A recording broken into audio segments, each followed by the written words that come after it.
నీలంపు మేని ఛాయల నీలాల ముంగురులు బోసి నగవులు పూసిన పూలు బాలలాందమునేనానందము ఉంగా ఉంగా రాగాల రంచెల్లె రాజసౌధము. ఒక్క బాబు ఏడిస్తేనే ఇల్లు పగిలిపోతుంది. చిన్నపిల్లలు కంటిన్యూగా ఏడుస్తూనే ఉంటారు చిన్నపిల్లలు.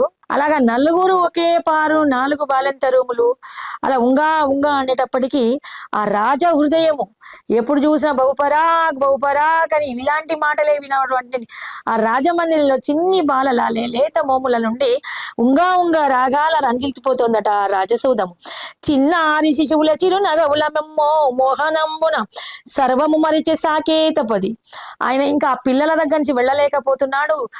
ఎప్పుడెప్పుడు ఆ పిల్లలను చూద్దామా, ఎప్పుడెప్పుడు ఆ 10 రోజుల పురుడు అయిపోయి ఎత్తుకుందామా, ఆ చిన్న బాల్య స్పర్శను అనుభవిద్దామా. ఆయనకు రాజ్యభారం మీద రాజ్యసభకు పోవాలని మనసే పోకట లేదట. సర్వము మరిచెను సాకేతపతి సంతసాన సాగెను దాన ధర్మమ్ములు. ఇంకా ఆయన సహకారులందరూ కూడా రాజపురోహితులు, రాజశ్రేష్ఠులు, సైనిక దళాలు అనేకమైన దానాలు ఎవరికి వస్తే రత్న కమ్మళ్ళు వజ్రవాణిక్యాలు, రాముడు పుట్టిన శుభవేళ విశేషణమ్మున అనేక ధనాగారాలు. లైన్ అంటూ లేని లేదు. అబ్బా చాలా లైన్ ఉందా, మేము వెళ్ళాలని తీసుకోవాలంటే ఎవరు అడగక్కర్లేదు. వచ్చినాళ్లకు వచ్చినట్లు మానకల కొద్ది బంగారు నాణ్యాలు, కిలోల కొద్ది రత్న వజ్ర వైడూర్యాలు. ధాన్యం కావాలా తీసుకెళ్ళండి, బండ్లు తెచ్చుకొని రండి, బండ్ల కొన్ని ధాన్యాలు. ఇలాగా దాన ధర్మాలు సాగుతున్నాయట. అపారధన రాసుల పంచిన అయోధ్యపురమంత కొనియాడగా అడిగిన వారికి లేదనుట లేక 12 దినములు దాన క్రతు సాగి. 12 రోజుల పురుడు, 11 రోజుల పురుడు తెలుతుంది. 12వ రోజు కూడా పుణ్య కార్యక్రమాలు, జన్మపత్రికలు రాయిస్తారు కాబట్టి, పుణ్యవాసన కార్యక్రమాలు చేయిస్తారు కాబట్టి, పుట్టిన గడియ నుంచి ఈ 12 దినములటువంటి పుణ్యకృతువులన్నీ కూడా దాన ధర్మాలు యజ్ఞయాగాలతోని విరామం లేకుండా సాగుతున్నాయట. జగద్రక్షుడే పృథివీ యందు జన్మించిన పుణ్యగడీలు కురిసిన సుమ పరిమళాలు 12 దినముల దాకా పుడమిని వీడలేదు పరిమళ వీచికలు. ఎవరింట్లో అగరబత్తి మంచిది ముట్టిస్తున్నారు?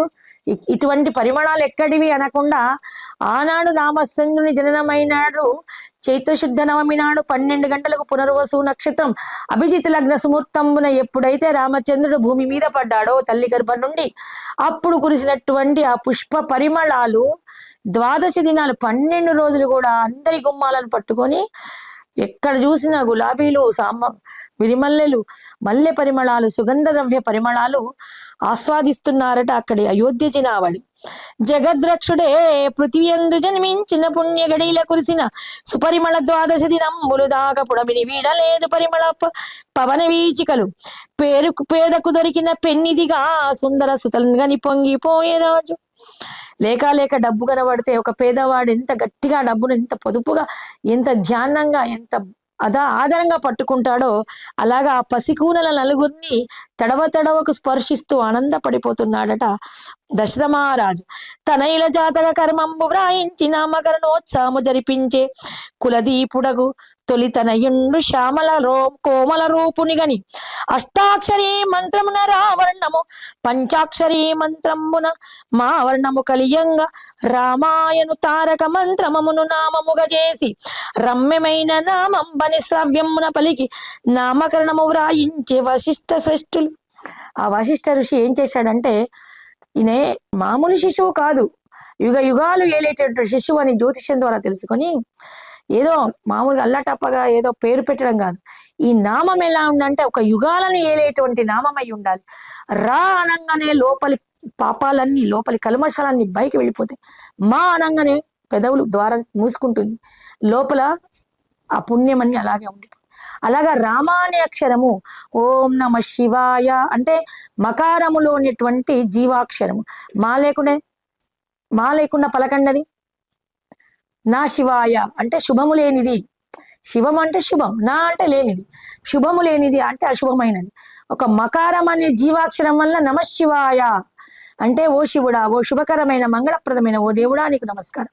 అలాగే అష్టాక్షరిలోని రాక్షరాన్ని ఓం నమో నారాయణాయ నమః, రా అనే అక్షరం లేకుండే ఓం నమో నారాయ నమః, అది కూడా ఏమీ లేనటువంటి నాశనకరమైన. నారాయణ అంటే ఎటువంటి నాశనకరమైనటువంటి అశుభము లేనిది అని అర్థం. ఈ 2 బీజాక్షరాలు తారక నామం యొక్క బాగా మదించి మనకు చేతికి వెన్నను అమృతాన్ని ఒక పాలను తెచ్చి కాచి మీగడగట్టి పెరుగుతోడు వేసి బాగా చిలికితే వచ్చిన వెన్నను, ఆ వెన్న కాస్తే వచ్చిన కమ్మటి నెయ్యిని ఎలా ఇస్తాడో భగవంతుడు. అంటే పెరుగు కొన్ని రోజులకు పాడైపోతుంది, పాలు కొన్ని గంటలకు పాడైపోతుంది, కానీ నెయ్యి పాడు కాదు. అలా అగ్నిలో మసిలి ఒక నెయ్యి తేట ఎలా వస్తుందో, ఒక దీపాన్ని వెలిగిస్తుందో, ఒక తేజస్సును తిమిరాన్ని తొలగించి ఒక తేజస్సుని ఇస్తుందో, అలాగా రామ అనే అక్షరము ఒక తారక నామమై ప్రపంచానికి భూభువనాలకు 14 లోకాలకు వెలుగునిచ్చే ఆ తారక మంత్రాన్ని ఆ నామకరణం చేసి పెట్టారట. చాలా ఆలోచించి వశిష్ఠ మహర్షి మళ్ళీ మిగతా ముగ్గురు సుతులకు కూడా అటువంటి నామాలు ఎలా పెట్టాడంటే, రామాయను తారక మంత్రమును నామముగా చేసి రమ్యమైన నామంబని సావ్యమున పలికి నామకరణము వ్రాయించే వశిష్ఠులు. భాతృప్రేమ చాలా గలిగి భక్తి భావన కొలుచువాడు భరతుడని నమమిడిని తీసినకు కైకసుతునకు. ఇక్కడ లక్ష్మణుడు పెద్దవాడు అనుకుంటాం. లక్ష్మణుడు భరత శత్రుఘ్నుడు కవల పిల్లలు కారు. చాలా మంది నలుగురు ఒకసారే పుట్టారు అనుకుంటారు. రాముడు నవమి నాడు పుట్టాడు. తెల్లవారి 24 గంటలు అదే టయానికి భరతుడు పుట్టాడు. రాముని యొక్క పాయసన్నంలో సగభాగము భరతుడు కాబట్టి అచ్చు రూపుదిద్దుకున్నట్లుగా ఎట్లా ఉంటాడు, రాముని లాగానే చాలా సౌమ్యము శాంతము, అదే నీలాకారంలో ఉంటాడు. సుదర్శనం యొక్క తేజస్సు. సుదర్శనుడు కూడా స్వామి యొక్క ఆయుధమైన మన అంబరీష చక్రవర్తి కథలో చెప్పుకున్నాం. సాక్షాత్ శ్రీమన్నారాయణ యొక్క అంశని, ఆయన సుదర్శన చక్రం యొక్క అంశ. శ్రీమన్నారాయణేమో సాక్షాత్ మహావిష్ణువు యొక్క అంశ. అయితే కైకకి ఇచ్చిన పాయసాన్నంలో లక్షణం పైన రూపురేఖ విలాసమునకు దశమారాజించే 2 సగభాగాలు, ఒకటి రాముడు, ఒకటి భరతుడు. భరతుని పాయసాన్ని సగం వచ్చింది శత్రుఘ్నుడుగా, రాముడి దాంట్లో సగభాగమేమో లక్ష్మణుడుగా. అంటే ఆ రూపురేఖలు, ఆ కళ్ళ విలాసాలు, కన్నులు చిలకపచ్చ రంగు, ఆకుపచ్చ రంగులో ఉంటాయి. అంటే నాగుంపాము యొక్క కన్ను ఆకుపచ్చ రంగులో ఉంటుంది, ఎప్పుడైనా చూస్తే కనిగుడ్డు.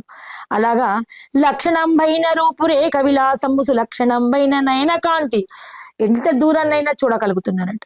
వర్ణంబు స్వర్ణంబై ముమ్మూర్తుల రామును బోలిన బాలుని లక్ష్మణుండని నామమిడిరి. శత్రుభయంబు లేశమంతైన లేని వాడు క్లేశంబుడని వాడు శత్రు సంహారక ఆయుధంబులు బయడు వాడని శత్రుఘ్నుడని చిన్నిసుని. ఇక్కడ శత్రుభయంబు లేశమంతైన లేనివాడు ఎందుకుంటుంది? ముగ్గురు వీరాధి వీరులు రణధీరులు అన్నలు ఉండగా తమ్ముడి వరకు ఎందుకు వస్తుంది? తమ్ముడి వరకు ఏ యుద్ధం రాదు. మళ్ళా తండ్రి గొప్ప వీరుడు, తల్లులు గొప్ప వీరులు, వీర వనితలు. ఇక్కడ ముగ్గురు అన్నలు దేదీప్యమైన రణవీరులు. అటువంటి ఉండగా ఆయనకేమవసరం? చాలా గారాభంగా, అందుకని పుడితే చిన్న కొడుకుగా పుట్టాలి. తల్లిదండ్రుల ప్రేమ, అన్నల ప్రేమ, అందరి ప్రేమను అనుభవిస్తాడు. చివరికి అందరూ కూడా అంతో ఇంతో కానుకలు, చిన్నివాడు కదా పాపం, చిన్నవాడు కదా, ఎటువంటి తప్పు చేసి అయిపోయినవాడు పోరాడు, వాడిని ఏమంటాం. అందుకని ఎటువంటి భయం లేదు, నిరందిగా బతుకోవచ్చు. అందుకని శత్రు సంహారకమైన ఆయుధాలు కూడా తను తర్వాత రావణాసురుణ్ణి రామచంద్రుడు సంహరించాడు. రామచంద్రుని అవతారము, లక్ష్మణి అవతారం ముగిసాక అన్నల కుమారులు, తన లక్ష్మణుని కుమారులు 2, రాముని కుమారులు 2, భరతుని కుమారుడు 1, శత్రుని కుమారులు 2. ఇంతమందికి పెద్ద దిక్కుగా ఉండి లవణాసురుడు అనేటువంటి మేనల్లుడు, రావణాసురుడి మేనల్లుడు ఉంటాడు. మేనల్లుడిని ఇప్పుడు నేపాల్ దాటక కాట్మాండు వాళ్ళది, శత్రుఘ్ని యొక్క పిల్లలు కాట్మాండులో ఉంటారు. అటువంటి రాజు మళ్ళా తన అన్నను ఉపాసన చేసి అలాగా త్రిశూలాన్ని పొందుతాడు శివుడి దగ్గర. ఇక్కడ లవణాసుని దగ్గర త్రిశూలం ఉంటుంది. చాలా ఘోర తపస్సు చేసి శివుని యొక్క త్రిశూలం మనకి ఎక్కడ ఇందులో రాదు. ఉత్తర రామాయణం అనంతరము ఆ చిన్న కథ లవణాసుని కథ వస్తుంది. రావణాసుని యొక్క మేనల్లుడు, శూర్పణఖ కొడుకు ఆయన. అది మన శత్రుఘ్నుడు సంహరిస్తాడు. అది మనకి ఇక్కడ వాల్మీకి రామాయణం, మనకు రామాయణం సంపూర్ణ రామాయణం వరకే, రామ పట్టాభిషేకం వరకే. ఉత్తర రామాయణం కూడా 7వ భాగం. ఈ 6 ఖండాల మధ్య రామాయణం. ఉత్తర రామాయణం మనం విడిగా వేరే పుస్తకం అన్నట్టు.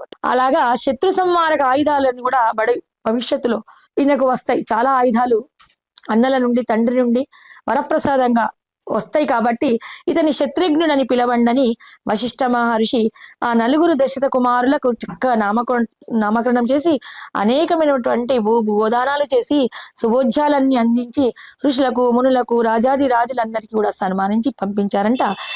జై శ్రీమన్నారాయణమూర్తికి శ్రీరామచంద్ర భగవానికి జై. పవమాన సురుడు పట్టు పాదార విందములకు మీనామా రూపములకు నిత్య శుభ మంగళం. స్వస్తి.